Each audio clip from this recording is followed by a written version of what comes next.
Onne sababne ofiif dantaan qabne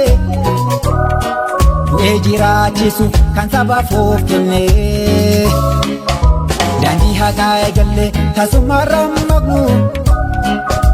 galmaan keenya hanga jirruutti hin boqonnu yaabannoon siif ta'a naan ol ba'ii gaara lafee konnaannessen dallaa siif ijaara namoo yoonnaa jedhi saba koo naaf mooyi jedhee biyyaa kuftee kaasuuf kufee boonni.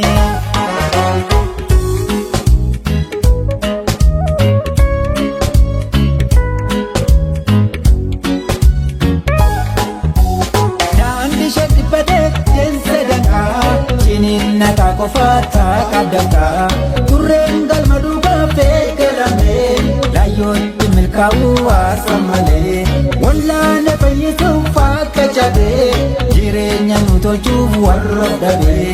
jaalallata duukaa ollee guutuu gochaan mul'isanii wareegamuun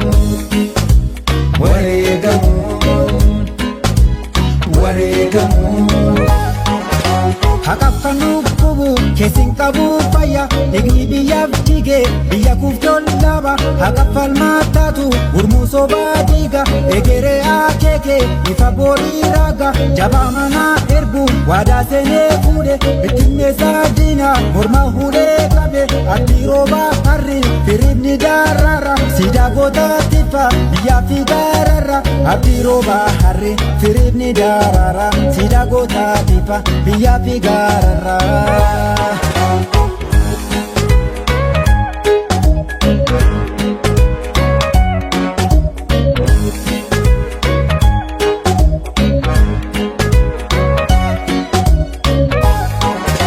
Dhiiga goota malee lafee of kennaa malee beenyaa qabsoon feetu itti kaffalameetu kan na bandeeffachuun ofiin of bulfachuun hawwiin waan argamu addunyaa kanarraa hin jiruun yaadamu tollardii kanarraa dhiigi gootaa qabuun lafeen jabaa qabuun lubbuun itti harca'uun kaayyoo galmaan ga'uun faajjii nagaan baasuuf biyya kuftee kaasuuf akka feene taanee akka hin feene dituun kan jibbinee buufnee kan nuuf ta'uu muuduun.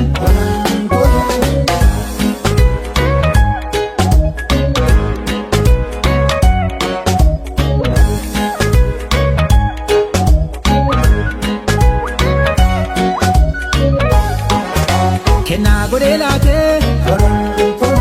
tokkummaan ofiisaa wal dirmadhaa gorsee ijaaree lammiisaa kaayyoo akka urjii samiirraa gabiiftuu dachee kan uwwistuu yaa coqorsaa laftuu lammiif gaaddisoftee yaa ishee orma gudduu ekeraa jaallaniin biiftuun dhugaa iftuu.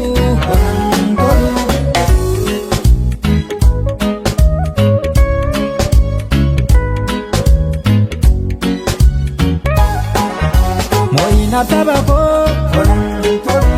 mooyinaaf biyya koo mooyiyaan si falmaa